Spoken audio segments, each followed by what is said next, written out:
मित्रांनो, आज पोलीस भरती करणाऱ्या एका मित्राचं मला कॉल आलेला आणि त्याने म्हटलं की सर, बरेच लोक भरतीला 1600 मीटर आणि 800 मीटर पळत असताना स्टेरॉइड इंजेक्शन किंवा औषधे खाऊन पळतात, तर ते योग्य आहे का? मित्रांनो, मी तुम्हाला ह्या रीलच्या माध्यमातून सावधान करू इच्छितो की जर तुम्ही पण असं काहीतरी विचार करत असाल किंवा तुम्हाला कोणीतरी असं काहीतरी घ्यायचा सल्ला देत असेल तर सावध व्हा.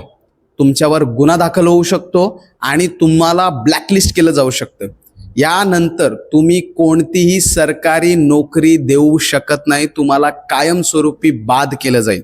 मित्रांनो, आपण वर्षभर मेहनत घेतोय.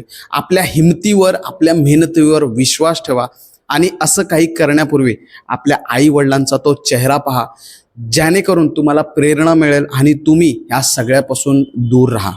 ओके, तर मित्रांनो, जर तुमच्या पण मनात स्टेरॉइड घेऊन, इंजेक्शन घेऊन, औषधं घेऊन भरती देऊ असं जर असेल तर तो आत्ताच काढून टाका, नाहीतर तुमचं आयुष्य हे कायमस्वरूपी बर्बाद होणार आहे.